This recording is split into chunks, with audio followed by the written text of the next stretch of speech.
En décembre 2012, une multitude de personnes s'alarmait à l'idée que le monde puisse s'achever dans une catastrophe.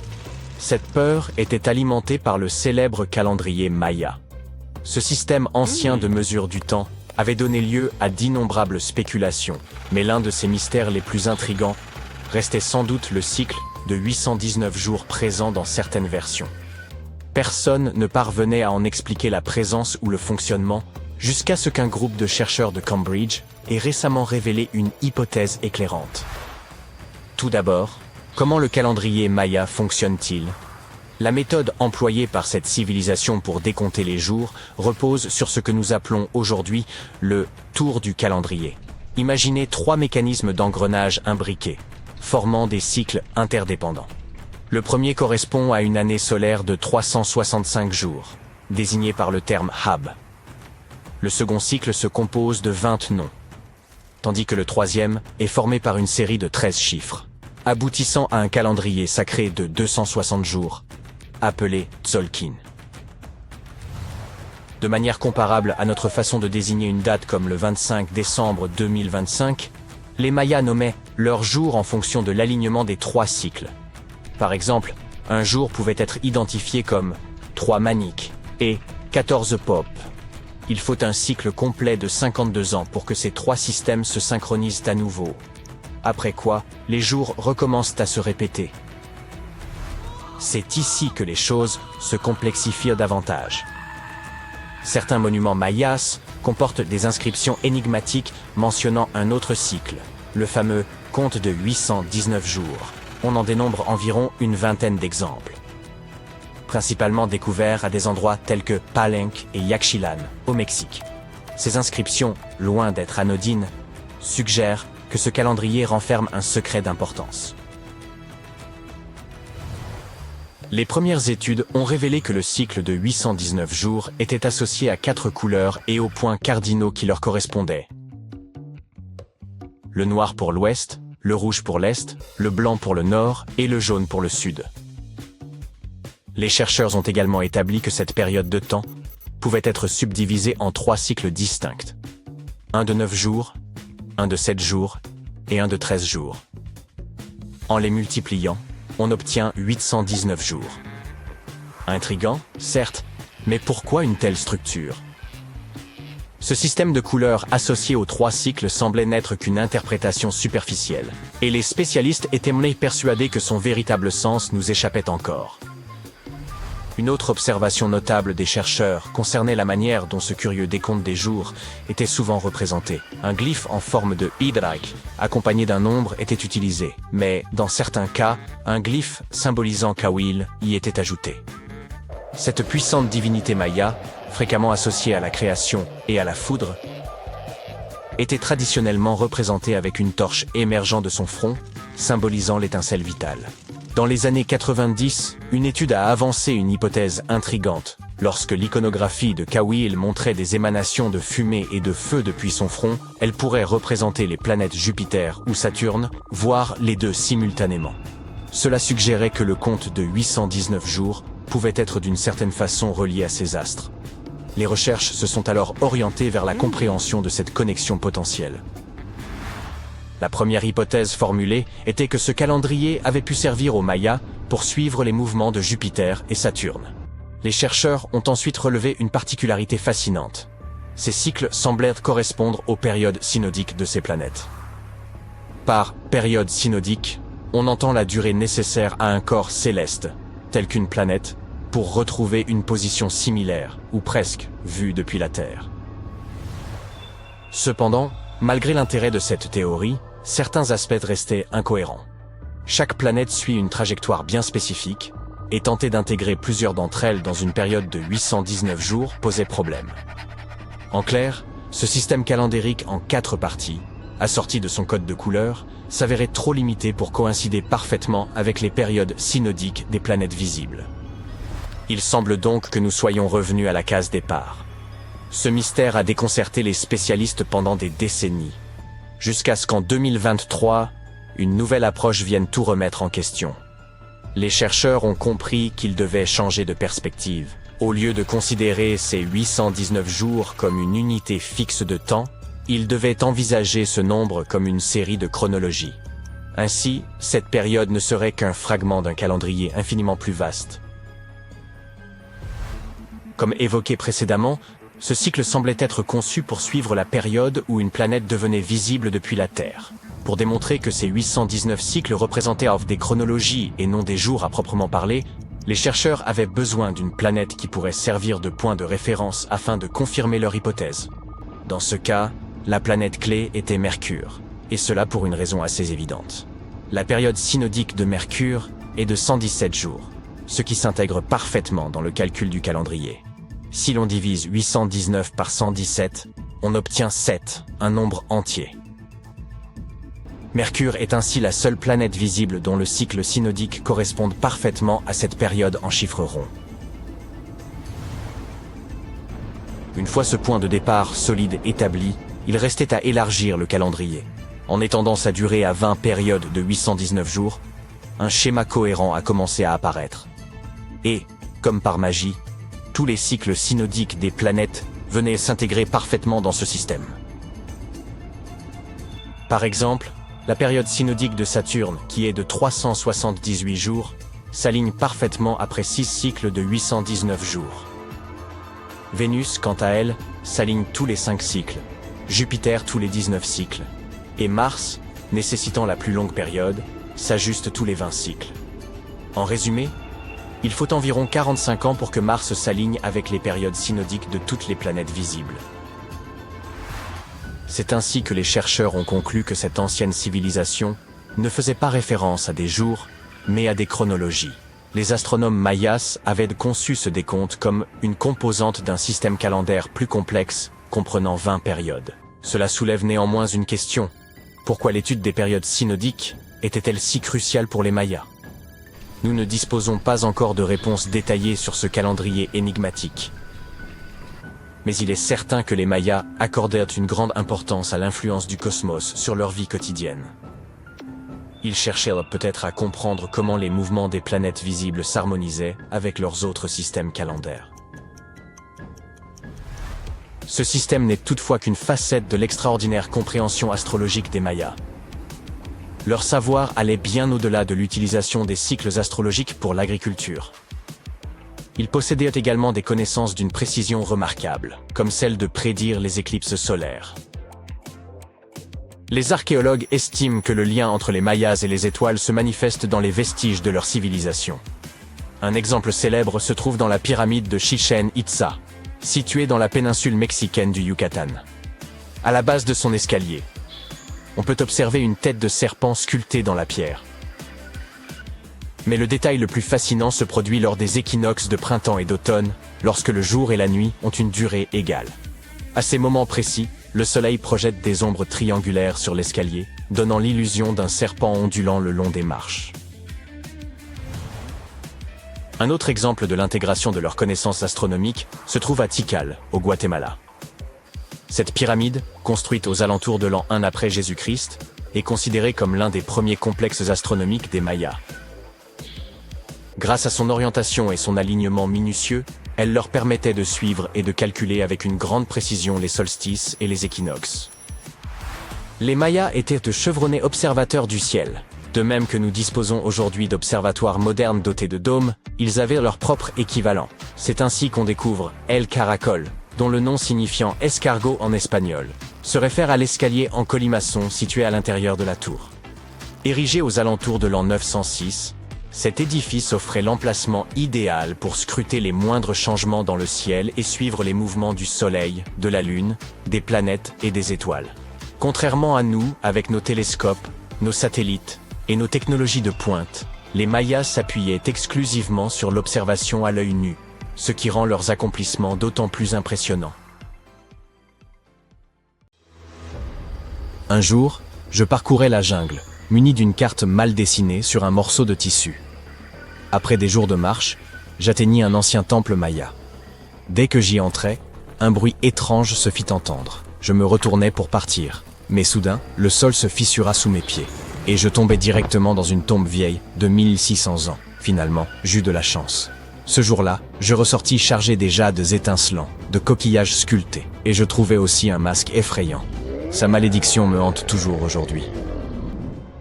Bon, ça ne s'est peut-être pas passé exactement comme ça. Ou peut-être que ça ne m'est même pas arrivé. Hélas, l'archéologie dans la vraie vie, c'est pas comme les films d'Indiana Jones. Cependant, les découvertes peuvent être tout aussi importantes. Surtout au Belize, où des archéologues viennent de découvrir la première tombe identifiable d'un souverain dans la ville maya perdue de Caracol. Après 40 ans de fouilles. Une équipe a finalement réussi à ouvrir une chambre cachée, enfouie profondément sous une structure qu'ils avaient déjà étudiée. Et à l'intérieur de cette tombe, qui a environ 1600 ans, se trouvait Tekab Shak, le premier roi connu de Caracol. On traduit couramment son nom par « Dieu de la pluie et de la branche d'arbre », ce qui est très poétique et vraiment génial. Le roi Shak était considéré comme une divinité maya qui contrôlait la pluie, le tonnerre et les éclairs. Selon le folklore, il utilisait des haches pour frapper des serpents porteurs de pluie dans le ciel, et il se mettait à pleuvoir. Le roi enterré est considéré comme le fondateur de la dynastie. Et cette dynastie a duré plus de 460 ans. Et en jugeant par ce qui a été enterré avec lui, nous pouvons supposer que le roi Shak était très admiré. Sa tombe contenait des perles de jade, des os sculptés, des bijoux en coquillage et des vases en poterie rituelle. L'un de ces vases représente Ekchua, la divinité maya du commerce, recevant des offrandes. D'autres montrent des prisonniers liés. Les archéologues ont su qu'ils avaient trouvé une haute royauté lorsqu'ils ont remarqué des quantités considérables de cinabre rouge dans la tombe, un matériau rare et coûteux propre au monde maya. Il y avait aussi un masque en mosaïque de jade, assemblé comme un puzzle pour couvrir le visage du roi d'un vert éclatant. On n'utilisait pas seulement le jade parce qu'il est très brillant. Il était sacré et symboliquement associé à la vie et à la mort. Le jade poli scintille comme s'il avait été trempé dans de l'eau, et il est froid au début mais se réchauffe rapidement dans la main. Pour les anciens Mayas, cette qualité faisait du jade une substance vivante, respirante. Et pour cette raison, il possédait une grande importance religieuse et spirituelle. Les Mayas l'associaient au souffle de la vie, à la royauté, à l'éternité. Couvrir de jade le visage de quelqu'un montrait à quel point cette personne était importante. Le masque du roi Shak n'a pas encore été examiné correctement, mais un autre masque célèbre, celui du roi Pakal, est lui constitué de plus de 346 fragments de jade vert. Un travail méticuleux. Mais ce qui est peut-être le plus fascinant, symboliquement à propos de ce roi, c'est qu'il était vieux, pas seulement parvenu au bout d'une longue vie, mais vieux au point d'être édenté. Pour nous, cela signifie qu'il ne sait pas bien nettoyer les dents. Parce que non, on ne perd généralement pas ses dents simplement en vieillissant, à condition qu'on maintienne une bonne hygiène bucco-dentaire et qu'on ait les soins adéquats. D'un autre côté, selon les légendes mayas, les édentés possédaient des pouvoirs spirituels.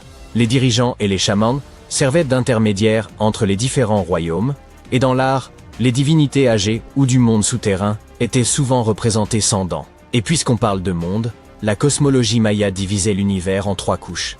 Le monde du haut était le domaine des dieux. Le monde du milieu était celui des hommes. Il reposait sur le dos d'une tortue ou d'un caïman géant et était entouré d'une mer primordiale. Et en dessous se trouvait le monde d'en bas, connu sous le nom de Xibalba, un royaume sombre et complexe, peuplé d'esprits et d'ancêtres. Et certaines personnes, notamment les dirigeants, les chamans et les anciens, étaient censés se déplacer entre ces mondes. Notre roi était un dirigeant, portait un nom de type divin et était un ancien édenté. Son niveau de puissance devait être incommensurable. Mais ce n'est pas tout. Voici le plus inquiétant. La tombe était enfouie sous une autre tombe, découverte en 1993. Les archéologues enquêtèrent sur une autre sépulture lorsqu'ils ont réalisé qu'une autre chambre était cachée en dessous. Une cachette intéressante. Remarquablement, ça a fonctionné. Pendant plus de 1600 ans, personne ne l'a trouvée. Cela fait de la tombe de Tekab Shak la première jamais découverte à Caracol, qui puisse être définitivement liée à un souverain connu, grâce aux hiéroglyphes, au contexte funéraire et aux artefacts. Si vous n'êtes pas fan de géographie ou d'histoire, vous n'avez probablement jamais entendu parler de Caracol. Aujourd'hui, c'est une ruine isolée au cœur des jungles de l'ouest du Belize. Mais il y a environ 16 siècles, Caracol était l'une des plus grandes et des plus puissantes villes de tout le monde maya. À son apogée, elle s'étendait sur plus de 200 km², ce qui, pour référence, est plus vaste que l'actuelle Belize City. Sa population était d'environ 100 000 personnes. C'est plus que la plupart des villes européennes de l'époque. Et elle n'était pas seulement grande, elle était avancée. Karakol comptait des pyramides, des terrains de jeux de balles, des palais, des réservoirs et un système routier très complexe. Des autoroutes de calcaire s'étendant sur des kilomètres à travers la jungle. Des fouilles passées ont également mis au jour des pointes de flèches, des forêts, des fusailloles, des figurines et des outils du quotidien. La tombe de Tekapchak est l'une des 3 tombes principales trouvées dans l'acropole nord-est. Celle-ci est située près de Kahana. Le complexe architectural central de Karakol est l'un des plus hauts bâtiments construits par l'homme au Belize jusqu'à aujourd'hui. Il atteint une hauteur impressionnante de 43 mètres et comporte plusieurs étages où l'on trouvait l'élite et les temples. Mais même avec cette taille, trouver des tombes n'est pas du tout chose facile. La plupart ont déjà été pillées. Nous ne savons pas ce qui se cache encore là-bas. Et dans certaines zones, creuser risque de causer de dégâts. C'est pourquoi il a fallu des décennies aux chercheurs pour finalement trouver quelque chose d'intact. Toutefois, ils ont répertorié plus de 850 sépultures et 175 tombes à Karakol au cours de leur mission qui a duré 4 décennies. L'une des premières tombes, datant d'environ 350 de notre ère, est une sépulture par crémation contenant des artefacts rituels tels que des lames en obsidienne, des pointes de lance et des stylets de céramique associés au Mexique central. Si vous êtes archéologue, cette ville sera pour vous mine d'or historique. Mais les mines d'or historiques s'accompagnent souvent de mises en garde. Par exemple, n'entrez pas, le plafond pourrait vous tomber dessus. De plus, même si les scientifiques sont enthousiastes à propos de cette découverte, le roi est probablement agacé s'il peut réellement voyager entre les différents mondes. Alors, qu'est-ce qu'on fait maintenant que le repos éternel du roi a été perturbé? En ouvrant et en entrant dans la tombe de Tekapchak, les archéologues ont pénétré dans un lieu sacré censé rester fermé. Les tombes mayas n'étaient pas simplement des trous dans le sol avec un cercueil joliment taillé. Elles étaient scellées comme des coffres cosmiques, fermés avec de la pierre, de la terre, et parfois des rituels de fermeture élaborés. L'idée, c'est qu'une fois refermée, ce que la tombe contenait ne devait plus être touché. L'archéologie à Karakol et dans d'autres villes mayas nous ont bien prouvé tout ça. Des couches épaisses et impénétrables, des offrandes définitives et des débris soigneusement déposés signifiant clairement que nul ne devait pénétrer à l'intérieur. Les archéologues d'aujourd'hui les traitent encore ainsi. Ils travaillent selon des lois et des protocoles stricts et font montre du plus grand respect pour ce que tout cela représentait pour les bâtisseurs d'origine. Cependant, il est étrange de penser à la mythologie et de se demander si Chak va hanter les archéologues. Je suppose que nous verrons bien. Il ne devrait pas avoir peur. Il est vieux et n'a pas de dents. Peut-être qu'il les embêtera avec de la pluie. Après tout, il tient son nom d'une divinité pluvieuse, et nous ne connaissons toujours pas sa véritable puissance. Les Mayas étaient une civilisation fascinante, et leur structure compte encore parmi les plus mystérieuses que l'on puisse trouver. Bien qu'ils aient été isolés du monde connu, ils ont également construit des pyramides sans grue, cartographié le ciel nocturne sans télescope, et ils savaient comment enterrer un roi. Karakol est plein de secrets. Une tombe cachée sous une autre tombe, un roi édenté avec un masque effrayant, et le nom d'une divinité, c'est presque incroyable. Et étonnamment, on continue aujourd'hui de faire des découvertes. Alors peut-être qu'il n'est finalement pas trop tard pour moi. Mais d'abord, voyons un peu les conséquences de cette malédiction, d'accord? Peux-tu me dire quelle date nous sommes aujourd'hui? Rien de plus simple. Il te suffit de regarder ton smartphone et le tour est joué. Tu connais immédiatement le jour, le mois et l'année. Mais a-t-il toujours été aussi facile de connaître la date? Nos ancêtres avaient-ils même le concept d'une année qui dure 365 jours? Oui et non. Les calendriers mayas, eux, avaient des cycles. C'est proche de ceux que nous appelons une année. Mais le cycle maya était beaucoup plus long. 819 jours. Et c'est là que le mystère commence. 819 jours par rapport à quoi? Quand ce calendrier commence-t-il et quand se termine-t-il? Les scientifiques se posent cette question depuis des décennies. Ils ont découvert et déchiffré le calendrier maya dans les années 1940. Récemment, 2 scientifiques américains, John Linden et Victoria Bricker, ont proposé une solution. Qu'ont-ils fait de différent de leurs prédécesseurs? Le duo a déchiffré le code en élargissant sa réflexion. Ils ont étendu ce calendrier de 819 jours à 45 ans. C'est 20 fois plus long que le cycle original. Et une certaine logique a commencé à émerger. Il s'agit d'une avancée majeure, car les Mayas mesurèrent le temps d'une manière très complexe. Oublie les chiffres arabes, faciles à lire, dont nous disposons aujourd'hui. Ces peuples anciens utilisaient des glyphes. Il s'agit de minuscules images représentant des caractères, un peu comme les icônes sur ton bureau ou les symboles universels. Lorsque tu vois un petit point surmonté de 3 lignes courbes, tu sais qu'un réseau Wi-Fi est disponible. Le calendrier Maya utilisait des glyphes qui représentaient des animaux ou des phénomènes naturels. Par exemple, il y avait des symboles représentant un jaguar et un aigle. Chaque glyphe marquait un jour. Chaque cycle est répété 4 fois, soit 819 jours x 4. Appelons ces 4 cycles des blocs. Les Mayas coloraient chaque bloc différemment. Les chercheurs pensaient que ces couleurs correspondaient aux 4 points cardinaux. Le rouge correspondait à l'est, le blanc au nord, l'ouest au noir, et, enfin, le jaune indiquait le sud. Puis les années 1980 sont arrivées. Oui, c'est vrai. Ce n'était pas la décennie la moins étrange. Il s'est avéré que ces calculs étaient erronés. Les chercheurs ont alors déterminé que les couleurs étaient associées à la position du soleil dans le ciel. Ainsi, la couleur jaune représentait le point le plus élevé du soleil, autrement dit son zénith, et le blanc représentait son point le plus bas, appelé nadir. Il semble donc que ce calendrier ait montré à quel point les anciens Mayas étaient doués pour l'astronomie. Ceci est particulièrement évident à Chichén Itzá. Cette cité maya de premier ordre est située dans la péninsule du Yucatan, au Mexique. Une impressionnante pyramide à degrés s'y dresse. Elle est dédiée à Quetzalcoatl, la divinité serpent à plumes, et son alignement est parfait. 2 fois par an, il s'y produit quelque chose de merveilleux, lors des équinoxes de mars et de septembre. Ce sont ces moments où le soleil se trouve directement au-dessus de l'équateur. À ces 2 dates, le jour et la nuit durent dans le même temps. Sur le site de la pyramide, la lumière du soleil éclaire d'abord la sculpture de la tête de serpent à la base de la structure. Puis elle gravit les 91 marches. Cela crée l'illusion qu'un serpent arpente la pyramide. Aujourd'hui encore, les gens se rassemblent pour assister à ce spectacle. Celui-ci devait être encore plus impressionnant au moment où les Mayas ont achevé la structure, entre 1050 et 1300 après JC. Et sais-tu ce qu'est une période synodique? Moi non plus, mais les astronomes mayas, eux, le savaient. Une période synodique est le temps qui s'écoule avant qu'un corps stellaire ne fasse un tour complet. Par exemple, il s'agit de la période entre 2 pleines lunes. Depuis la Terre, cette période dure environ 28 jours. Les Mayas observèrent le ciel en permanence. Ils consignaient soigneusement les périodes synodiques de toutes les planètes. De Vénus à Saturne, ces astronomes anciens ont recensé presque tous les corps célestes. Mais quel est le rapport avec leur calendrier? Les calculs des chercheurs américains ont révélé le lien. Prenons l'exemple de la planète la plus proche du Soleil, Mercure. Sa période synodique est de 117 jours. Multiplie ce chiffre par 7 et tu obtiendras quel nombre? 819. Exactement. Une coïncidence? Certainement pas. Car les périodes synodiques des autres planètes correspondent aussi parfaitement à ce nombre magique. Mais cela n'est pas visible à partir d'un seul cycle maya. Les scientifiques ont dû l'étendre plusieurs fois pour découvrir cette configuration. Il y a une raison pour laquelle personne n'a pu déchiffrer le code pendant si longtemps. On ne s'est concentré que sur une seule planète. L'astuce consistait à additionner les calculs mayas pour chacune des planètes. Les chercheurs devaient simplement avoir une vue d'ensemble. Cela nous amène à l'année 2012. Te souviens-tu que certains pensaient que la fin du monde aurait lieu le 21 décembre? Il s'est avéré que ça n'a pas été le cas. Nous sommes aujourd'hui en vie et en bonne santé. Mais qu'est-ce qui a lancé cette fausse rumeur?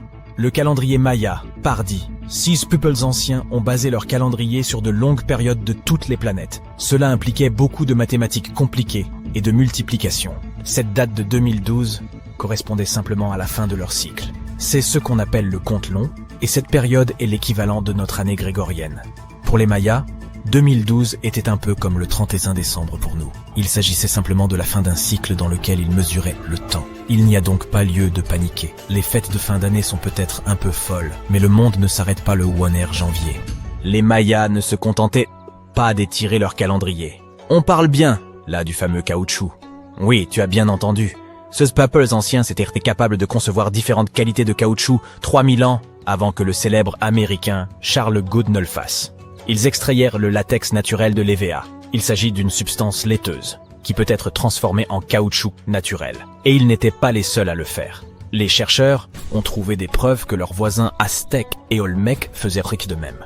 Mais que faisaient-ils de tout ce caoutchouc? Ils n'avaient pas besoin de pneus de bagnole, ça c'est certain.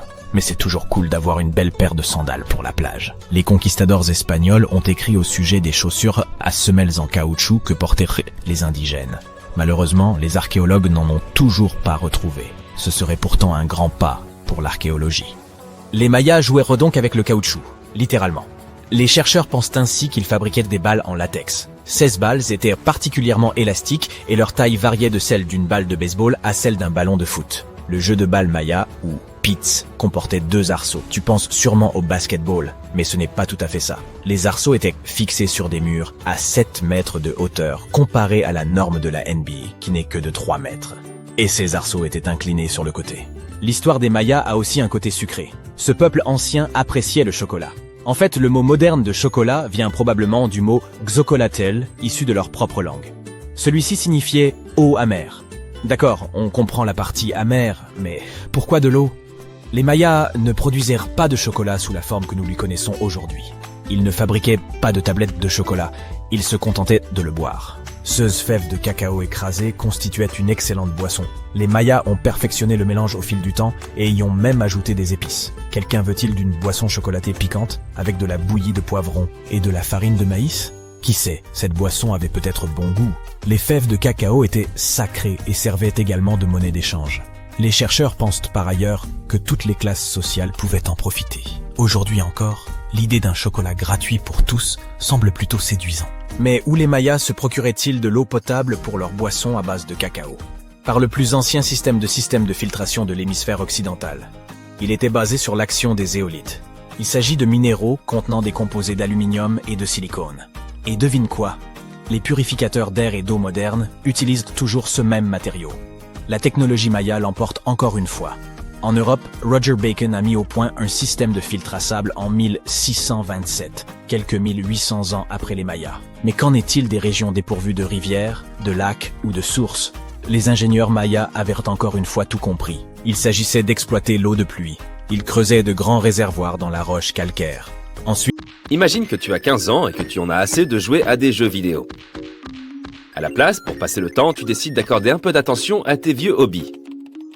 Retrouver des cités mayas perdues. Tu as entendu dire que certaines civilisations anciennes auraient construit des villes entières en se basant sur les constellations. Alors, tu décides de vérifier si cela est vrai pour les Mayas. Tu trouves un livre contenant toutes les constellations que la civilisation maya croyait exister.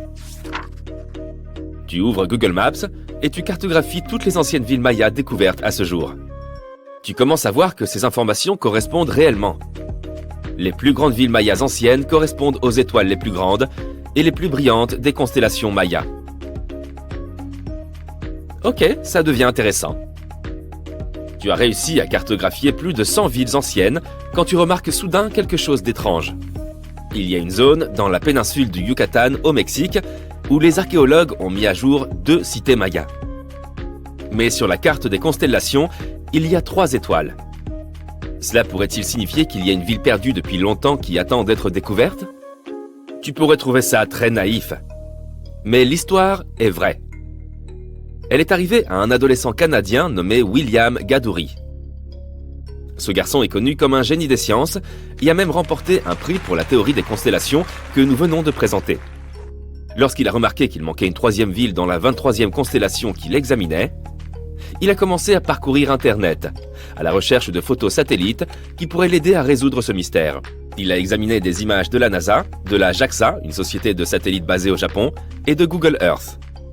Ces images étaient encore insuffisantes pour répondre à ces questions. Alors il a contacté un ami au sein de l'agence spatiale canadienne. Son ami lui a fourni des images satellites à la pointe de la technologie qui lui ont donné la réponse qu'il cherchait. D'après les images, il y a une grande zone carrée, juste à la frontière du Mexique et du Belize, qui ressemble au reste d'une cité. William a montré les images à un expert en télédétection, le docteur Armand Larocque, de l'Université du Nouveau-Brunswick. Ils ont étudié les images en profondeur et ont conclu que la zone pourrait abriter 30 bâtiments et même une grande pyramide. La communauté scientifique et archéologique a été exaltée par la trouvaille de cet adolescent de 15 ans. Cela pourrait-il être vrai? D'abord, un peu de remise en contexte. Les villes mayas perdues ont commencé à être redécouvertes au milieu du XXe siècle. Depuis, on a trouvé des ruines de villes comme Tikal, Palenque et Uxmal. Les Mayas étaient l'une des grandes civilisations précolombiennes vivant sur le continent américain. Ils ont commencé à s'installer dans la région dès 1500 avant Jésus-Christ. Les experts pensent qu'à son apogée, la civilisation maya comptait plus de 40 villes, avec une population de plusieurs millions de personnes. Ce qui était énorme à l'époque, et leurs villes étaient plutôt intéressantes. Leur civilisation s'étendait sur la péninsule du Yucatan au Mexique, au Guatemala et au Belize. Ils survivaient principalement grâce à l'agriculture, ayant développé un système d'irrigation complexe dans la plupart de leurs villes. Ils ont construit une série de bâtiments cérémoniels, de pyramides, des places et même des terrains pour les jeux de balle. Les Mayas étaient de fervents bâtisseurs de pyramides, mais ils ont aussi développé un système astronomique avancé. Avec la technologie ancienne dont ils disposaient, ils ont pu prédire l'emplacement exact de planètes comme Vénus et Mars. Et ils ont pu prévoir les dates exactes des éclipses. C'est pourquoi la méthodologie utilisée par William pour découvrir cette ville maya perdue depuis longtemps était inhabituelle, mais pas complètement aberrante. Les Mayas étant des astronomes compétents, il ne serait pas trop étrange qu'ils aient construit leur grande prouesse architecturale en fonction du ciel, n'est-ce pas? Et ils ne seraient pas les premiers à l'avoir fait. Une célèbre frange de l'égyptologie se consacre à étudier comment les pyramides de Gizeh ont été construites en parfait alignement avec la constellation d'Orion. Cela signifie que chaque pyramide a été construite à dessein pour s'aligner avec l'une des étoiles majeures de la ceinture d'Orion. William affirme qu'il a eu l'idée de regarder les constellations mayas parce qu'il ne comprenait pas pourquoi les Mayas avaient construit leurs villes là où ils les avaient construites. La plupart des grandes villes, comme Chichén Itzá et Uxmal, ne sont pas proches de rivières ou de plans d'eau importants. Au lieu de cela, elles sont construites sur des terres pauvres et au sommet de montagnes, ce qui a déconcerté le jeune homme de 15 ans. Il a ensuite pensé que cela pouvait avoir un rapport avec l'astronomie. William a nommé la nouvelle ville qu'il a découverte Bouche de Feu, et il a même gagné un prix du mérite pour son travail acharné. Cependant, sa théorie a été très contestée au sein de la communauté archéologique, et de nombreux experts mayas ont travaillé à démentir les découvertes de William. Certains archéologues affirment que les théories des constellations sont trop peu scientifiques. Anthony Aveni, un anthropologue et astronome renommé, a qualifié la méthodologie de William d'acte d'imagination créative. Il a expliqué qu'il n'y a aucun moyen d'être sûr de ce qu'étaient réellement les constellations mayas, tout cela n'étant que purement hypothétique. Un autre spécialiste qui a démystifié les découvertes de William est le mayaniste David Stuart, qui a déclaré que l'objet identifié sur l'imagerie satellite n'est rien d'autre qu'un vieux champ de maïs. Son affirmation a été soutenue par une expédition qui a eu lieu près de la zone en 2021, lorsque les archéologues présents ont signalé qu'il n'y avait rien du tout dans cette zone. Malgré tout, un garçon de 15 ans a presque trouvé une ville maya perdue depuis longtemps, ce qui en soi est assez admirable. Des techniques similaires à celles utilisées par William sont d'ailleurs désormais utilisées pour déterrer des civilisations perdues dans le monde entier. Selon l'archéologue spatial Sarah Parcak, l'imagerie satellite a joué un rôle clé dans la découverte de villes anciennes en Égypte et dans d'autres endroits. Sarah Parcak elle-même passe la plupart de ses journées à parcourir les images à la recherche du moindre signe d'endroit où il aurait pu y avoir des villes il y a longtemps. Ce qui se passe, explique-t-elle, c'est que chaque fois qu'on a quelque chose d'enterré, il va être recouvert soit par la végétation, la terre ou le sable, soit par une autre construction moderne par-dessus. Pour évaluer s'il y a quelque chose de caché sous de grandes voûtes de végétation, elle utilise notamment la technologie infrarouge. Une grande découverte récente au Brésil a été faite de manière similaire.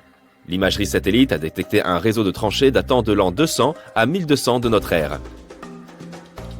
Celle-ci suggère des établissements qui auraient pu faire vivre environ 60 000 personnes.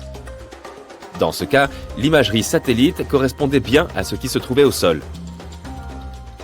Les chercheurs de l'Université de Floride ont trouvé plusieurs monticules accompagnés de fossés et de géoglyphes. Les archéologues ont également trouvé des vestiges de murs soigneusement conçus, centrés autour de places, tout comme le type de construction réalisé par les anciens Mayas. Les progrès de la technologie satellite ont également permis de jeter un nouvel éclairage sur d'anciennes cités mayas découvertes depuis longtemps, comme Tikal. Située au cœur de la jungle guatémaltèque, Tikal aurait été la capitale de l'ancien empire maya.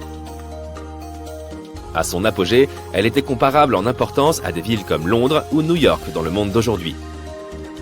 Elle est composée d'une série de monuments complexes, dont beaucoup sont censés avoir été les lieux de repos des rois et des chefs. Tikal est déjà connue pour avoir été grande, mais des découvertes récentes montrent qu'elle pourrait avoir été 3 fois plus grande que ce que les scientifiques croyaient à l'origine. La principale découverte concerne une fortification à la périphérie de la ville, qui indique à quel point la ville originale s'étendait. Et de nouvelles découvertes ont encore lieu. En 2017, les chercheurs ont déterré de nouveaux indices concernant les causes potentielles du déclin de la civilisation maya. En utilisant les données d'un site à Ceibal, situé à environ 100 km au sud-ouest de Tikal, les scientifiques ont analysé les données de radiocarbone, de céramique et de fouilles archéologiques pour extraire de nouvelles informations sur la disparition soudaine de cette grande civilisation. Les informations montrent qu'au lieu d'un effondrement soudain, les Mayas ont probablement décliné par vagues d'instabilité sociale et de crise politique. On pense que ces événements ont affaibli les centres-villes des Mayas et ont commencé à provoquer la dispersion de la population. Alors, prêt à endosser ton costume d'aventurier pour aller découvrir des ruines anciennes ? Saviez-vous que des arbres poussaient, jadis au cœur du désert sec et brûlant du Sinaï égyptien ? Aussi surprenant que cela puisse paraître, c'est pourtant exact. Récemment, des archéologues ont mis au jour une avenue bordée d'arbres, une authentique voie verte, menant à une immense forteresse ancienne. Non, ce n'est ni un mirage, ni une illusion, née d'un esprit trop fertile, bien que le mien le soit. Cette découverte renverse complètement notre perception de la vie dans les déserts de l'Égypte ancienne. Faisons un bref retour en arrière. Le site concerné, baptisé Tel Abou Saifi, se trouve dans le nord de la péninsule du Sinaï. Longtemps considéré comme un simple recoin poussiéreux de l'histoire, on l'associait à des vestiges datant des époques ptolémaïques et romaines. Autrement dit, les siècles ayant suivi la conquête d'Alexandre le Grand et l'appropriation du territoire par l'Empire romain. Or, une récente campagne de fouilles, menée à l'initiative du ministère égyptien du Tourisme et des Antiquités, a révélé bien plus qu'un avant-poste oublié. Il s'agissait d'une véritable forteresse militaire, dotée de tranchées défensives, de routes pavées, de fours à chaux, de casernes, et même de logements pour les familles des soldats. Ériger autant d'habitations en plein désert n'a rien de très accueillant, sauf si l'on se souvient de l'élément vedette du site. Cette mystérieuse avenue bordée d'arbres. Cette voie mesurait plus de 90 mètres de long sur 11 mètres de large, soit la longueur d'un terrain de football, et était pavée de dalles calcaires. De part et d'autre s'alignaient plus de 500 fosses de plantations façonnées dans l'argile. Il ne s'agissait pas d'un simple ornement. De véritables arbres y furent plantés, formant une allée ombragée menant droit à la forteresse. Imaginez-vous traverser ce corridor, sous un soleil écrasant, soudainement enveloppé par une canopée protectrice. Voilà une entrée grandiose, une sorte de tapis rouge antique, ou plutôt un tapis vert. Il ne s'agissait pas simplement d'embellir les lieux. La présence de centaines d'arbres dans ce désert, il y a plus de 2000 ans, révèle une maîtrise remarquable. Les Égyptiens de l'ère ptolémaïque n'étaient pas seulement des bâtisseurs de monuments. Ils excellaient aussi dans la gestion de l'eau. Dans une région où la pluie est aussi rare qu'un selfie avec le pharaon, ils ont réussi à faire pousser des arbres en rang serré. Prenez un instant pour y songer. Pour réussir à irriguer autant d'arbres dans le désert, il leur fallait un système d'irrigation ou de transport d'eau remarquablement élaboré. Un dispositif capable d'acheminer et de répartir l'eau avec efficacité dans un environnement aussi hostile. Ont-ils canalisé des nappes souterraines, capté des pluies saisonnières, employé un ingénieux système d'arrosage, peut-être pas aussi sophistiqué, mais tout de même, leur avance était indéniable. Voici ce qu'il faut garder à l'esprit. Les Égyptiens avaient déjà démontré une parfaite maîtrise de la gestion des eaux. Grâce à des fossés et à un vaste réseau de canaux, ils avaient su dompter le Nil pour irriguer des terres éloignées. L'irrigation ne représentait donc pas un mystère pour eux. Leur savoir-faire était réel.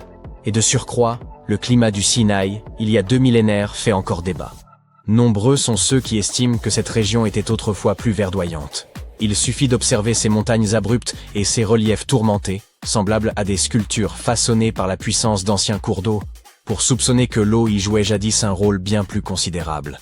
De plus, les archéologues ont mis au jour de nombreux indices attestant que les Égyptiens de l'ère ptolémaïque cultivaient fruits, vignes et arbres à grande échelle. Autrement dit, faire pousser une forêt dans le désert peut nous sembler incroyable, mais pour eux, ce n'était qu'un mardi ordinaire.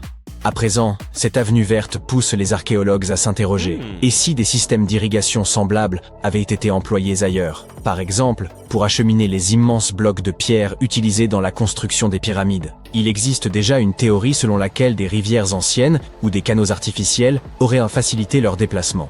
Et la découverte de Tel Abou Saifi, eh bien, elle pourrait bien constituer la pièce manquante du puzzle. Ce n'est pas qu'un doux rêve. À l'époque, les rivières jouaient un rôle central, agissant comme les autoroutes, les réseaux énergétiques et les trains de marchandises du monde antique réunis. Les Égyptiens s'en servaient pour tout, irriguer, commercer, alimenter l'industrie et même mobiliser leurs troupes. Si une activité importante avait lieu, elle impliquait probablement un cours d'eau. Et ce n'est pas tout. La suite est encore plus surprenante. Les fouilles ont révélé d'imposantes tranchées défensives, semblables à d'anciennes douves, creusées à près de 2 mètres de profondeur autour de la forteresse. Ces fossés n'étaient assez pas de simples bourbiers, mais faisaient partie d'un dispositif complexe conçu pour être comblé ou enjambé par un pont afin de maîtriser les accès. On pourrait les comparer à une barrière de sécurité rétractable, sans les vérins hydrauliques. Tandis que ces tranchées protégèrent de la forteresse des intrusions, la vie y battait son plein. Comme nous l'avons mentionné, les archéologues ont découvert des logements militaires. Il semblerait que les soldats y vivaient avec leurs familles. Ainsi, cette forteresse n'était pas qu'un simple baraquement, mais une véritable communauté dynamique, avec ses repas, ses habitudes, des enfants s'amusant ça et là, et certainement beaucoup de bavardages autour de la table. En plus des aspects militaires, les chercheurs ont découvert 4 vastes fours à chaux servant à produire de la chaux vive, un élément crucial pour fabriquer le mortier de construction. Ces fours indiquent qu'à la fin de l'ère romaine, Tel Abou Saïfi est devenu un centre industriel important, fournissant les matériaux nécessaires à la construction et à la réparation des bâtiments, un véritable pôle d'activité artisanale. Mais l'histoire se complique encore. Sous les routes, tranchées et fours, les archéologues ont mis au jour les vestiges d'une structure antérieure, un mystérieux bâtiment. S'agirait-il d'une 3e forteresse, encore plus ancienne, d'un cimetière oublié ou d'une cité perdue? Le mystère reste entier, mais il est clair que cette découverte ouvre une nouvelle page passionnante de recherche, l'un des rebondissements archéologiques majeurs de la décennie. Que faut-il en conclure? Eh bien, pour commencer, cela bouleverse bon nombre d'idées reçues sur la vie dans les déserts de l'Égypte ancienne. On les a longtemps considérés comme des frontières naturelles, arides, hostiles et dépeuplées. Or, cette découverte laisse penser qu'ils furent jadis verdoyants et habités. Non parce que le climat était très différent, mais parce que les Égyptiens savaient, avec un génie remarquable, soumettre la nature à leurs besoins. Ils ne se contentèrent pas de survivre au désert, ils le façonnaient. Cela relance aussi le vieux débat sur l'ingéniosité technique des anciens Égyptiens. S'ils ont pu bâtir au cœur du Sinaï une forteresse dotée de douves, de routes arborées, d'un réseau d'irrigation et d'installations artisanales, est-il vraiment invraisemblable d'imaginer qu'ils aient pu concevoir des systèmes hydrauliques pour déplacer les blocs des pyramides? Oublier la théorie des anciens extraterrestres. Distrayante, certes, mais qui nous détourne d'une réalité fondamentale, ces peuples étaient d'une intelligence remarquable. Une bonne partie de ce que nous appelons aujourd'hui technologie moderne n'est que l'héritage d'une ingéniosité antique. Et l'on ignore combien de savoirs précieux se sont perdus en chemin. Pendant ce temps, les fouilles se poursuivent. Les chercheurs entreprennent une cartographie complète de Tel Abou Saïfi afin de comprendre l'agencement global du site. Certains envisagent d'analyser le sol pour repérer d'anciennes racines, voire identifier les essences qui poussaient autrefois. Si des palmiers dattiers s'y trouvaient, par exemple, nous serions peut-être face à la plus ancienne allée de fruits secs au monde. Vous vous doutez bien que l'intérêt de ces découvertes dépasse le seul cadre de l'histoire. Elles résonnent aussi avec les défis de notre époque. Face au dérèglement climatique et aux canicules de plus en plus éprouvantes, il devient urgent de se demander ce que ces civilisations disparues, capables de faire fleurir le désert, pourraient encore nous enseigner. S'il fallait ne retenir qu'une chose, Tel Abou Saïfi nous rappelle que la civilisation égyptienne ne se résume pas à des pyramides, des pharaons et leurs momies. Ce peuple comptait des bâtisseurs clairvoyants, des architectes du vivant et des esprits résolument pragmatiques. Ils n'attendaient pas que la nature comble leurs besoins. Ils la façonnaient selon leurs desseins. Et grâce à des trouvailles comme celle-ci, nous discernons mieux l'ampleur de leurs avancées et, disons-le, de leur impressionnante modernité. Ainsi, la prochaine fois que l'on vous décrit le désert comme un espace stérile, vous pourrez rétorquer avec aplomb qu'il y a plus de 2000 ans, en plein cœur du Sinaï, s'élevait une forteresse avec des douves, une avenue bordée d'arbres, des casernes, des ateliers et même une structure secrète enfouie sous terre. Voilà qui remet les pendules à l'heure, d'une comprise. Et qui sait quels autres vestiges y sont encore enfouis, attendant de réécrire l'histoire. Au cœur de la forêt amazonienne se trouve une caverne si vaste qu'elle défie l'entendement. Longue de 610 mètres, elle est assez grande pour qu'un être humain puisse y circuler librement. Ses parois sont marquées de profondes griffures énigmatiques. Et ce n'est pas un cas isolé. Si vous vous rendez dans le sud du Brésil, vous trouverez plus de 1500 cavernes similaires, allant de modestes terriers à de véritables galeries monumentales. Ces grottes n'ont rien des cavernes classiques pleines de chauves-souris. Il s'agit de ce que les chercheurs appellent des paléothériers, d'anciennes structures souterraines creusées par des bêtes si énormes qu'elles font paraître nos éléphants minuscules. Quoi qu'elle ait été, la créature responsable a excavé à elle seule l'équivalent de la masse de 800 éléphants. Je sais, cela ressemble encore à une grotte ordinaire, mais les spécialistes ont vite remarqué qu'elle était particulière. Ses parois étaient bien trop régulières, et le sol, remarquablement lisse. Or, ni l'eau ni l'érosion ne peuvent produire des marques aussi précises. Ces grottes brésiliennes constituent les plus vastes archives géologiques d'une activité animale connue. Comme si l'on entrait dans une habitation préhistorique bâtie par des créatures de la taille d'une voiture. Pour résoudre ce mystère, les chercheurs ont examiné les griffures sur les murs et ont conclu qu'elles avaient sans doute été faites par d'énormes paresseux terrestres. Une espèce nommée Valgyps, dont le poids pouvait avoisiner les 4 tonnes, et qui aurait pu dévorer en 3 jours l'équivalent de votre alimentation annuelle. Aussi massifs soient-ils, ces animaux ne pouvaient creuser seuls d'aussi longs tunnels, ils devaient collaborer. C'est pourquoi les scientifiques pensent que plusieurs paresseux utilisaient un même tunnel et le creusaient ensemble. Il se peut même que de gigantesques tatous aient contribué à l'ouvrage, car ils étaient des excavateurs extrêmement habiles, et eux aussi habitaient à cette région. D'accord, mais pourquoi un paresseux ou un tatou géant aurait-il besoin d'un terrier long de 610 mètres? Excellente question. Et la vérité, c'est que les scientifiques ne le savent pas encore avec certitude. Il paraît peu probable qu'un tel ouvrage ait été creusé uniquement pour fuir les prédateurs, surtout quand on sait qu'un tigre à dents de sabre aurait pu y pénétrer sans difficulté. À moins qu'il n'ait inventé des systèmes de sécurité préhistoriques, cette hypothèse comporte quelques failles. Haha, jeu de mots pleinement assumé. La meilleure hypothèse concerne sans doute le climat. À cette époque, le monde était plus sec et plus froid. Certaines espèces de paresseux géants prospéraient justement durant les périodes de transition climatique, entre glaciation et réchauffement. Bien que leur masse corporelle les ait protégés contre les variations habituelles, des écarts brusques de température ont probablement poussé ces animaux à s'abriter pour survivre. Et tout comme leurs descendants actuels, ils avaient sans doute du mal à réguler leur chaleur corporelle. Or, se réfugier sous terre leur permettait de préserver leur progéniture et d'économiser leur énergie. Plus un corps est massif, plus il est coûteux à maintenir. Certains chercheurs avancent que ces tunnels ont pu servir de repères partagés à tour de rôle. Un paresseux s'y installe, creuse un peu, laisse quelques traces de griffes, puis repart, et plus tard, un autre investit l'endroit, y ajoutant sa propre signature. En somme, une sorte d'auberge espagnole pour mégafaune préhistorique. Tous les indices pointent vers une forme de multipropriété plutôt qu'une occupation exclusive. Après tout, ces créatures n'étaient en guère sociables. Paresseux comme Tatou préféraient la solitude en duo, généralement mère et petit. Quant au père, il ne restait que pour la partie plaisante. Mais vous aurez sans doute remarqué un léger détail. Ces créatures ont disparu depuis longtemps. Leur extinction remonte à environ 11 000 ans, au moment où les humains ont commencé à se répandre sur la planète, alors qu'une ère glaciaire touchait à sa fin. En vérité, 80% des mammifères pesant plus d'1 kilogramme ont disparu à cette époque.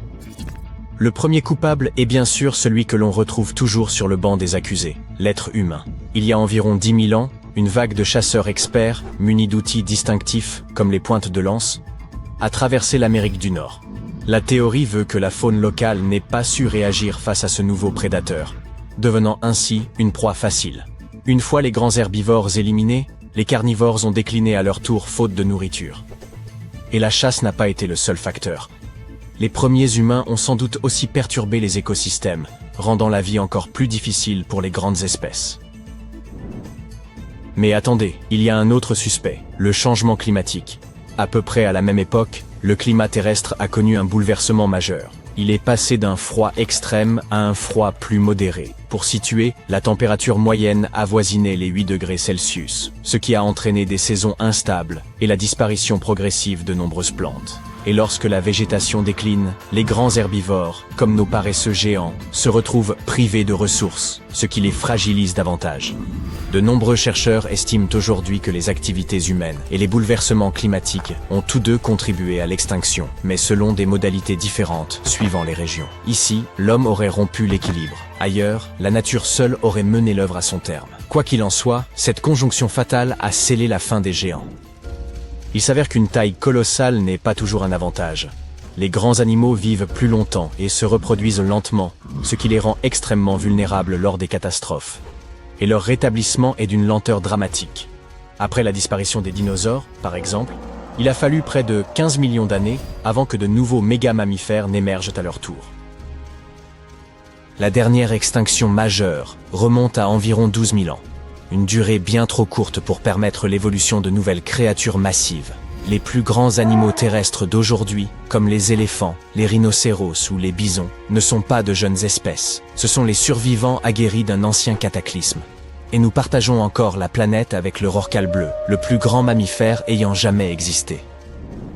Mais pourquoi certains animaux préhistoriques sont-ils devenus si énormes au départ? En réalité, la taille offre plusieurs avantages. Malgré tout ce que l'on sait sur l'extinction, elle protège des prédateurs et apporte un avantage dans la lutte pour la nourriture. Quand les herbivores prenaient de l'ampleur, les carnivores devaient suivre, sous peine d'être dépassés. L'environnement joue aussi un rôle fondamental. Les animaux à sang froid peuvent grandir davantage dans les régions chaudes afin de mieux dissiper la chaleur, tandis que les géants à sang chaud s'épanouissent dans les climats froids pour mieux conserver la leur. Un paléontologue a avancé que certains végétariens de taille démesurée avaient néanmoins besoin d'un ventre énorme, juste pour digérer les plantes ligneuses de leur époque, comme s'ils transportaient un bar à salade dans leur abdomen. Il faut aussi parler de l'oxygène. À l'époque, l'atmosphère terrestre en contenait bien plus qu'aujourd'hui. Et cela change tout, surtout pour les espèces dotées de systèmes respiratoires peu efficaces, comme les insectes. Ce surplus d'oxygène leur permettait de croître davantage et d'être plus actifs. Un véritable mode turbo offert par la nature. Il convient également de mentionner les os, en particulier ceux qui étaient de plus légers. Nombre de dinosaures géants possédèrent des sacs aériens intégrés à leur squelette, à l'image des oiseaux actuels. Leurs os restaient solides sans devenir trop lourds, ce qui leur permettait d'atteindre une taille impressionnante sans s'effondrer sous leur propre poids. Ces sacs aériens servaient aussi au refroidissement, ce qui est vital quand on est littéralement une chaudière ambulante de muscles. À l'inverse, les mammifères modernes subissent les limites imposées par la gravité et la biologie. Des corps plus volumineux exigent un cœur plus robuste, des poumons puissants et une pression sanguine suffisante. Or, la terre ferme n'apporte que peu de soutien. C'est aussi ce qui explique pourquoi les baleines ont dépassé les dinosaures en taille. L'océan agit comme un système de soutien naturel.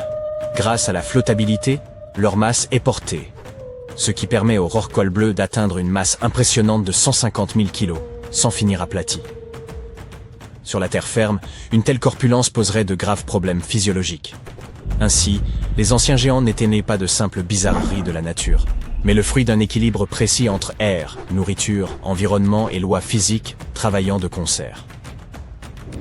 Cette extinction fut certes une tragédie pour les paresseux géants, ces véritables ingénieurs de la nature, mais elle nous a sans doute évité de cohabiter avec des insectes de la taille de corbeaux, comme certains méganisoptères, ou encore des 1000 pattes de près d'1,80 m de long. Gloops! Sur ce, si vous le permettez, je vais aller rendre hommage aux paresseux modernes, lents, petits et heureusement incapables de remodeler la planète, ou de me provoquer des crises de panique entomologique. En 1850, l'égyptologue français Auguste Mariette se rendit sur la terre des pharaons en quête de manuscrits, mais tomba par hasard sur une tête de sphinx qui émergeait des dunes. Après avoir dégagé le sable, il comprit que ce sphinx marquait l'entrée d'une structure souterraine. Quelques mois plus tard, il pénétra finalement dans le Sérapéum de Saqqara. À l'intérieur, il découvrit un gigantesque sarcophage en granit contenant les restes de 64 taureaux. Les scientifiques restent émerveillés par la technologie qu'utilisèrent les anciens Égyptiens pour déplacer ces immenses blocs. Le Sérapéum, construit vers 3000 ans avant notre ère, était une sépulture souterraine dédiée au taureau sacré Apis, vénéré dans l'Égypte ancienne. Il comportait un long corridor de près de 150 mètres, bordé de vastes salles de pierre. Certains sarcophages, pesant jusqu'à 100 tonnes, soit l'équivalent de 50 voitures moyennes, étaient réalisés avec une précision remarquable, présentant des angles parfaits de 90 degrés. Ornés de hiéroglyphes et de gravures, ces pièces détaillaient les récits et l'importance accordée au taureau Apis. Aujourd'hui, seuls 24 sarcophages subsistent. Dans l'Égypte antique, les taureaux Apis occupaient une place prépondérante en raison de leur lien avec le dieu Ptah. Ils étaient perçus comme porteurs de son esprit et de sa sagesse, tout en soutenant le pharaon et son peuple. Les prêtres identifiaient ces taureaux sacrés en recherchant des signes distinctifs. Un triangle blanc sur le front, symbole de lumière divine, une marque dorsale évoquant l'aile d'un vautour, et une forme de scarabée sous la langue, associée à la réincarnation. Lorsqu'un taureau portait ces marques, il était considéré comme élu par Ptah et traité avec vénération. Ces animaux vivèrent dans un temple dédié à Memphis, ville où l'on honorait Ptah, et bénéficièrent des soins les plus attentifs, ainsi que d'offrandes de visiteurs désireux de recevoir leur bénédiction. À leur mort, les taureaux Apis étaient momifiés et honorés avec la plus grande solennité. Lorsque Mariette pénétra dans le Sérapéum, il observa des traces de rouleaux sur le sol des galeries et découvrit 2 treuils horizontaux en bois, chacun muni de 8 leviers. Par la suite, d'autres explorateurs signalèrent la présence de doubles rails. Les chambres funéraires étaient situées à un niveau inférieur au sol du couloir. Pour positionner les sarcophages, les ouvriers remplissèrent ces chambres de sable, permettant ainsi un déplacement en ligne droite. Ensuite, le sable était progressivement retiré, abaissant doucement les sarcophages dans des emplacements parfaitement taillés dans la roche. Une inscription en pierre trouvée dans le Sérapéum mentionnait qu'à l'époque de Ptolémée II, en 247 avant notre ère, il fallait 28 jours pour placer un seul sarcophage avec son couvercle. L'incroyable précision des sarcophages, notamment leurs angles de 90 degrés, s'explique également par les avancées géométriques des anciens Égyptiens. Dès 1850 avant notre ère, ils rédigèrent des traités de géométrie, démontrant qu'ils connaissaient une valeur approximative de pi et savaient calculer le volume d'une pyramide tronquée. Ces compétences avancées en mathématiques expliquent leur capacité, 5 siècles plus tard, à sculpter des surfaces parfaitement planes. Bien que tout cela puisse sembler logique, certains pointent des incohérences. La taille des sarcophages dépasse largement celle des taureaux, alors que les pharaons étaient inhumés dans de petits cercueils, à peine adaptés à leur corps. De plus, ces sarcophages, réalisés en granit avec une précision remarquable, auraient pu être fabriqués en calcaire, un matériau bien plus facile à travailler. Le transport de ces immenses sarcophages semble réalisable en théorie, mais reste complexe. Si une personne pouvait tirer environ 200 kilos, il aurait fallu au moins 250 personnes pour déplacer un seul sarcophage. Or, les tunnels du Sérapéum sont extrêmement étroits, excédant d'à peine 60 cm la largeur des sarcophages eux-mêmes. Il aurait été impossible que des centaines de personnes se serrent dans ces espaces confinés pour tirer les sarcophages. Et quand bien même, comment auraient-elles pu faire pivoter les blocs dans ces étroits couloirs, les abaisser dans leurs niches et les positionner parfaitement au centre? Pourtant, cela a été réalisé pas moins de 24 fois, chaque sarcophage étant impeccablement centré. De surcroît, les chambres étaient recouvertes de poussière, sans aucune trace de suie provenant des lampes, ce qui impliquerait de travailler dans une obscurité quasi totale. La fonction véritable de ces sarcophages pourrait toutefois avoir été différente. Bien avant l'ère des pharaons, les populations locales connaissaient déjà le processus de fermentation. Ce phénomène survient lorsque des micro-organismes, comme les levures, consomment des substances comme l'amidon, produisant ainsi du gaz carbonique et de l'éthanol. Il est donc possible qu'en Égypte ancienne, des aliments tels que l'orge, le pain ou même la viande aient été placés dans ces immenses coffres de pierre, puis scellés hermétiquement à l'aide de lourds couvercles. Ces sarcophages en granit, d'une précision remarquable, étaient pratiquement hermétiques, empêchant toute fuite. Lorsque la levure commençait à agir, elle générait progressivement du gaz carbonique, augmentant la pression interne. Les sarcophages, dotés d'une robustesse exceptionnelle, pouvaient supporter des pressions bien supérieures à celles des pneus de voiture. Sous l'effet de cette compression, les cristaux du granit produisaient une très faible charge électrique. Ce phénomène était possible grâce à la présence de quartz dans le granit, un matériau réactif à la pression. Par ailleurs, l'ajout de viande ou de parties animales aurait pu favoriser le développement des levures. La viande contient en effet de l'acide oléique, un élément nécessaire pour que les levures continuent de croître et résistent aux effets toxiques de l'éthanol qu'elles produisent. Ainsi, avec l'accumulation de gaz et la production d'électricité, ces sarcophages n'auraient pas uniquement servi d'anciens garde-manger, mais auraient pu être de véritables systèmes énergétiques. Au fil du temps, la pression interne devenait si élevée qu'elle pouvait repousser le couvercle, libérant le gaz avec un bruit sec. Toutefois, lorsque le Sérapéum fut redécouvert en 1850, d'anciennes peintures montraient que des pierres étaient empilées sur certains couvercles. Cela suggère que, dans l'Antiquité, des efforts furent entrepris pour alourdir ces couvercles afin de limiter les pertes dues à la pression interne. Ce poids additionnel permettait également aux cristaux de quartz du granit de continuer à générer davantage d'électricité sous l'effet de la pression. Si quelqu'un ouvrait l'un de ces sarcophages de pierre plusieurs millénaires plus tard, il ne découvrirait à l'intérieur que les ossements des taureaux déposés à l'origine. C'est précisément ce que Mariette a mis au jour dans les années 1850. Peu après les premières fouilles effectuées au cours de la seconde moitié du XIXe siècle, le Sérapéum fut ouvert aux visiteurs. Le prince de Galles, futur Édouard VII, aurait même déjeuné avec ses invités dans l'une de ses tombes. Bien que le site ait été rendu inaccessible pendant un certain temps à cause des sables et des séismes, il est aujourd'hui de nouveau possible de le visiter afin d'en percer le mystère. Grâce aux technologies modernes, nous pourrions bientôt résoudre de nombreuses autres énigmes historiques. Une équipe de scientifiques du musée Field d'histoire naturelle de Chicago a récemment utilisé un scanner spécifique pour analyser des momies égyptiennes sans les déballer. Les chercheurs ont soigneusement transporté 26 momies sur des chariots adaptés jusqu'au parking où se trouvait le scanner. Celui-ci a pris des milliers de clichés radiographiques détaillés de chaque momie et de leur cercueil. En regroupant toutes ces images, ils ont pu créer des modèles 3D révélant l'intérieur des momies, y compris les squelettes et certains artefacts. Ces images devraient permettre aux archéologues de mieux comprendre les pratiques funéraires égyptiennes, remontant à plus de 3000 ans.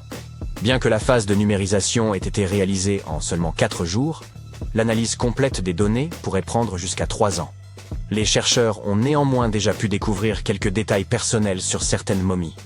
L'une des figures momifiées les plus célèbres du musée est Shennet Aa, une aristocrate ayant vécu dans l'Égypte ancienne il y a environ 3000 ans. Elle serait décédée à la fin de sa trentaine ou au début de sa quarantaine. Les embaumeurs avaient inséré du rembourrage dans son cou pour éviter qu'il ne s'affaisse, garantissant ainsi que son corps demeure intact à travers les âges. Ils avaient également placé des yeux artificiels dans ses orbites afin qu'elle conserve une apparence complète dans l'au-delà. Le pôle sud ne se limite pas à des manchots et une étendue infinie de neige. Un monde fantomatique y est enfoui. Observez, il se situe précisément ici sur le globe terrestre. Ne confondez pas l'Antarctique avec l'Arctique, qui se trouve au sommet de nos cartes, est bien plus petit et, disons-le franchement, bien moins énigmatique. La calotte glaciaire de l'Antarctique mesure de 2 à 5 km d'épaisseur, soit l'équivalent de 16 tours Eiffel empilées les unes sur les autres.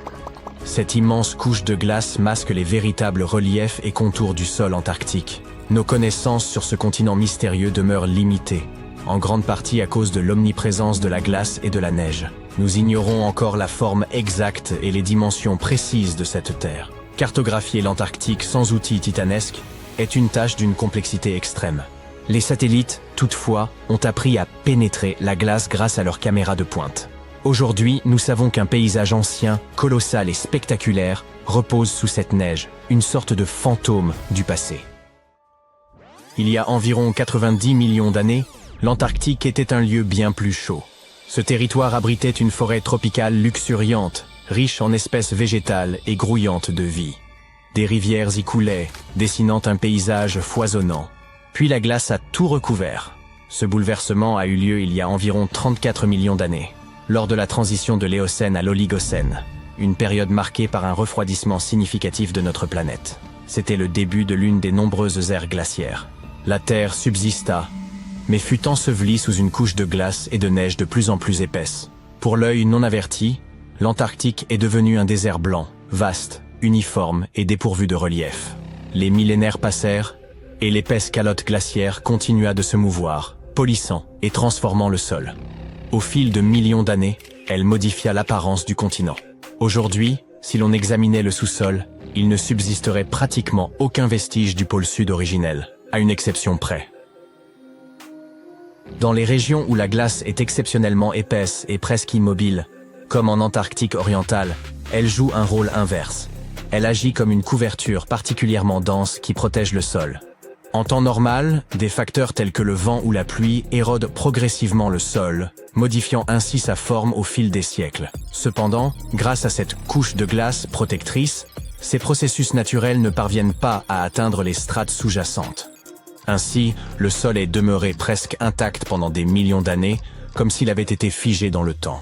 Cette zone spécifique, située près des bassins subglaciaires d'Aurora et de Schmidt, est désormais surnommée le spectre du paysage antarctique. Cet endroit est resté presque intact depuis qu'il a été recouvert de neige. Il y a 34 millions d'années. Il constitue une empreinte historique unique, capable de révéler l'apparence du sol de l'Antarctique avant qu'il ne devienne ce désert glacé.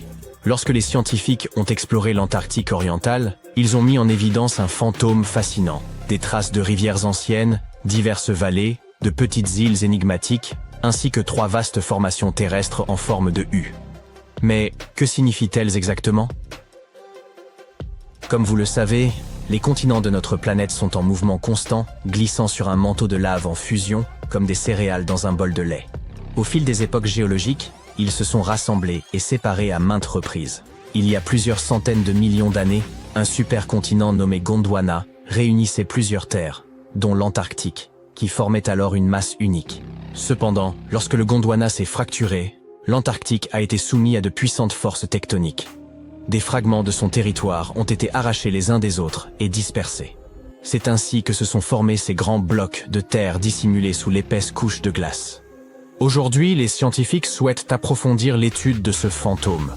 Pour cela, ils envisagent de forer la glace, un peu comme on utilise une paille pour atteindre le fond d'un épais milkshake. Cette méthode leur permettra de prélever des échantillons de roches et de sédiments en profondeur, afin d'en apprendre davantage sur l'histoire et le climat de notre planète. L'Antarctique serait le 5e plus grand continent du monde, surpassant l'Europe entière ou l'Australie en taille et rivalisant avec l'ensemble de l'Amérique du Sud. Outre l'Antarctique oriental déjà évoqué, il abrite d'autres régions emblématiques, comme la péninsule antarctique, le pôle Sud, l'Antarctique occidental et la mer de Ross. Ce continent est en quelque sorte un immense terrain gelé, dont les paysages mystérieux et enfouis restent moins explorés que ceux de Mars. Ce que nous savons avec certitude, c'est que sans sa couverture de glace, il révélerait un monde riche en relief, composé de vastes montagnes, de gigantesques canyons et même de volcans en activité. Certains de ces volcans, d'une taille colossale, émergent au-dessus des épaisses couches de neige. Rien qu'en Antarctique occidentale, on en dénombre au moins 138, bien que seulement 8 ou 9 soient encore actifs aujourd'hui. L'un des volcans les plus fascinants est le mont Erebus, le plus méridional du continent et également le plus élevé, culminant à environ 4000 mètres. Sous l'épaisse calotte glaciaire, ce géant abrite des cavernes sous-volcaniques d'une beauté exceptionnelle, où les températures sont suffisamment douces pour rester en t-shirt. La péninsule antarctique s'apparente à un assemblage d'îles montagneuses profondément enfouies sous la surface. Elle est composée de roches volcaniques, relativement récentes, faisant partie de l'anneau de feu du Pacifique. Un cercle gigantesque, regroupant des volcans et des zones sismiques autour de l'océan Pacifique. L'Antarctique oriental, quant à lui, représente une région immense, presque aussi vaste que l'Australie. Il s'étend de la côte est du continent jusqu'au pôle sud. Sous ces glaces, on trouve des formations rocheuses extrêmement anciennes, dont certaines se situent dans la zone évoquée plus tôt. Vous savez sans doute que l'Antarctique est presque totalement dépourvu d'humains.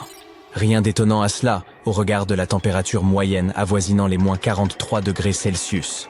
Mais malgré ces conditions extrêmes et la désolation de l'endroit, la vie persiste, et devinez où?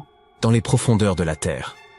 En 2017, des chercheurs ont découvert des traces d'ADN d'algues, de mousses, et même de petits animaux inconnus dans de profondes grottes. Cela prouve que, malgré des conditions aussi hostiles, des écosystèmes uniques parviennent à prospérer dans des poches de chaleur isolées sous la neige.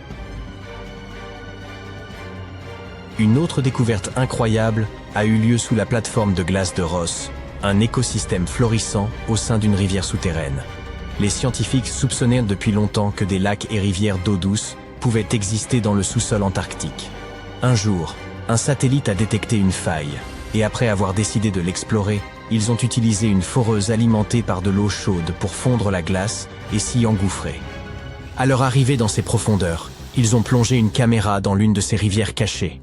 Au début, ils pensaient découvrir simplement des rochers ou des formations similaires. Mais au contraire, ils sont tombés sur des centaines d'amphipodes, de minuscules créatures ressemblant à des crevettes. Les petites créatures se sont immédiatement regroupées autour de l'objectif, obstruant la caméra et empêchant les scientifiques de mener les observations prévues. Cela peut prêter à sourire, mais confirme qu'il existe bel et bien un écosystème au cœur de l'Antarctique. Les chercheurs prévoient désormais de l'explorer en profondeur. Et tout cela n'est que l'affleurement de ce mystérieux monde souterrain. Sous la neige, ce continent cache également le canyon le plus profond, situé sous le glacier Denman. Bien que la fosse des Mariannes demeure le point le plus profond du globe, il convient de préciser que, géologiquement, elle appartient à la croûte océanique. En 1958, des explorateurs ont mis à jour une vaste chaîne de montagnes enfouies sous la glace, comparable aux Alpes en termes d'altitude. Cette chaîne s'étend sur près de 1200 km, avec des sommets culminant à 2700 mètres d'altitude. Et cette splendeur est ensevelie sous des tonnes de glace. Qui sait ce que nous pourrions encore découvrir ici? L'Antarctique abrite environ 60% de l'eau douce de la planète. Cela signifie qu'une fonte totale de ces glaces aurait des conséquences dramatiques. À titre d'exemple, il existe un glacier apocalyptique, officiellement connu sous le nom de Glacier Thwaites. Ce gigantesque bloc de glace, de la taille de la Floride, est actuellement en train de fondre. Chaque année, cela contribue à une élévation des niveaux marins de 4%. Si ce glacier venait à fondre complètement, le niveau des océans augmenterait de 60 cm. Une hausse qui peut sembler modeste, mais qui serait dévastatrice pour les régions côtières du monde entier. Heureusement, les chercheurs ont constaté que même si sa plateforme glaciaire venait à se désintégrer dans les 50 prochaines années, le glacier lui-même ne disparaîtrait pas aussi vite qu'il le redoutait. Bien qu'il perde encore de la glace à un rythme soutenu, ce processus reste... Quand tu entends parler de ruines anciennes, tu ne les imagines jamais suspendues quelque part, ou simplement accrochées à la branche d'un arbre, n'est-ce pas? En fait, pour la plupart des objets anciens que nous avons exposés dans les musées du monde entier, les archéologues ont fait un travail de fouille impressionnant. Tu vois, les bâtiments ont cette drôle de façon de se dégrader avec le temps si l'on n'en prend pas soin correctement. Parfois, nous devons réutiliser certains matériaux de construction et une bâtisse plus ancienne peut alors être sacrifiée dans le processus. D'autres fois, les maisons sont abandonnées et dès qu'elles sont exposées aux éléments en surface, comme la pluie ou le soleil, elles n'ont plus aucune chance. Certaines s'écroulent tout simplement sous l'effet de la bonne vieille érosion. La seule façon pour un édifice de survivre à l'épreuve du temps est d'être enterré en profondeur. Mais comment ces architectures finissent-elles par être enterrées? C'est une véritable comédie d'erreurs. Les villes anciennes avaient l'habitude d'élever progressivement le niveau de leur sol, comme un enfant qui ajoute des garnitures à sa coupe glacée. En effet, ces colonies étaient toujours occupées à collecter de la nourriture et des matériaux de construction pour faire face à l'augmentation constante de leur population. Mais qui a le temps de s'occuper des déchets et des ordures? À l'époque, ce n'était pas vraiment une priorité sur leur liste de tâches. Ainsi, lorsqu'il s'agissait de construire de nouvelles maisons, les civilisations anciennes économisaient leur sueur et leurs larmes, en empilant les décombres et en construisant directement dessus. Mais ce n'est pas tout. De temps en temps, les rivières entrent en crue et déposent une couche de sédiments sur le sol des villes. Cela a pour effet d'encapsuler encore davantage ces anciennes constructions. Et dans les régions sèches, comme le désert, où le vent aime à montrer ses mouvements de danse de sable et de poussière, tu peux parier que c'était une lutte constante pour garder les établissements propres. Un exemple hilarant est celui du Sphinx, dont la tête était enfouie dans le sable jusqu'à ce qu'un groupe d'archéologues le mette au jour en 1917.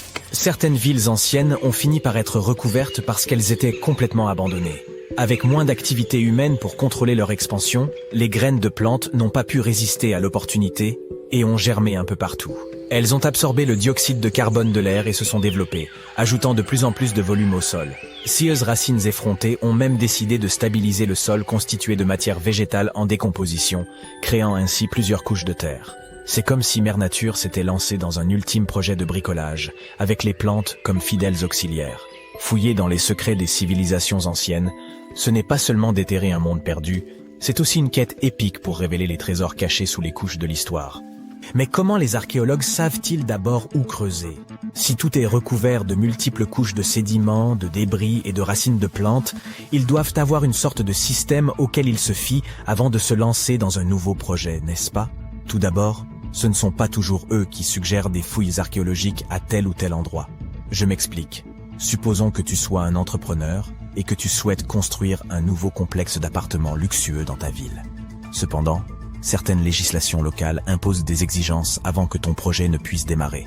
Par exemple, avant de commencer à construire sur un terrain, il peut être nécessaire de faire appel à des spécialistes pour vérifier le sol. Ces personnes intelligentes peuvent être des archéologues, des géologues ou des paléontologues, et elles doivent garder un œil sur le processus en phase de développement. En cas de découverte d'artefacts ou d'écofacts, termes savants pour désigner des vestiges organiques, ces experts interviennent pour les fouiller et les étudier.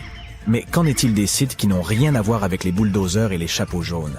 Les archéologues ont plus d'un tour dans leur sac lorsqu'il s'agit de localiser les points chauds de l'Antiquité. Ils plongent dans les archives historiques et font un travail de détective. En recherchant de vieux documents et de vieilles cartes, ils peuvent reconstituer le puzzle de l'activité humaine dans une région donnée. Si un site a déjà été visité, c'est encore mieux. La découverte de traces de fouilles antérieures ou de récits historiques peut donner aux archéologues de nombreuses informations sur les endroits où poursuivre leur chasse au trésor. Avant de commencer à manier leur pelle, les archéologues se livrent à une sorte de balayage visuel. Armés d'un système de quadrillage, ils se promènent sur le site, à l'affût de tout artefact susceptible de se cacher juste sous la couche supérieure de la terre. Qu'il s'agisse d'outils en pierre taillée, de verres historiques ou même d'anciennes décharges, oui, elles ont aussi de la valeur. Ces explorateurs à l'œil vif peuvent repérer des signes d'activité humaine plus rapidement que la plupart des gens. S'ils tombent sur un hamac coquillé, terme savant pour désigner un dépôt d'ordures, ils savent avec certitude que l'homme a jadis habité cet endroit. Les archéologues ne se contentent pas de leur fidèle pelle. Ils disposent d'un arsenal de gadgets pour les aider dans leur recherche de merveilles cachées.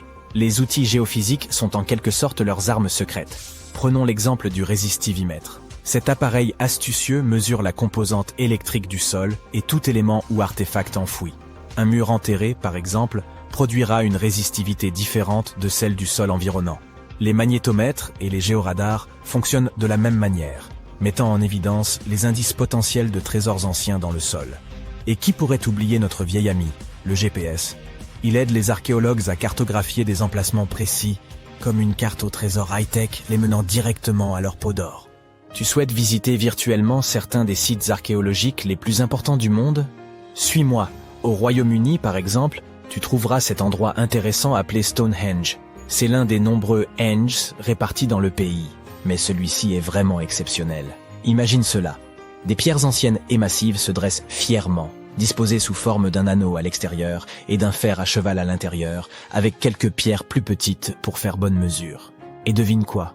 Ces pierres étonnantes existent depuis plus de 5000 ans. C'est ce que l'on appelle une longévité à toute épreuve. C'est là que les choses deviennent intéressantes. Selon le folklore local, le légendaire magicien Merlin a sorti sa baguette magique et a téléporté ces pierres massives depuis l'Irlande.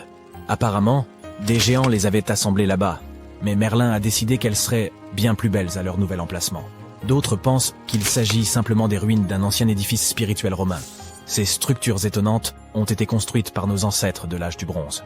Avec leurs outils simples et leur technologie limitée, ils ont réussi à créer ce chef-d'œuvre monumental. Impressionnant, non? Malheureusement, nous ignorons encore beaucoup de choses sur cette région. L'objectif initial de Stonehenge reste encore aujourd'hui un mystère. Certes, il existe de nombreuses théories, mais les scientifiques ne sont pas encore parvenus à se mettre d'accord sur le sujet. On sait cependant qu'il est parfaitement aligné pour accueillir le lever du soleil lors des solstices d'été et d'hiver. L'ancienne ville de Pompéi est un site archéologique tout aussi étonnant. Imagine un peu, le Vésuve, un fauteur de troubles notoires, a décidé de piquer une crise volcanique et a complètement recouvert cette ancienne ville romaine. Il l'a transformée en capsule temporelle, située à l'extérieur de l'actuelle Naples, en Italie.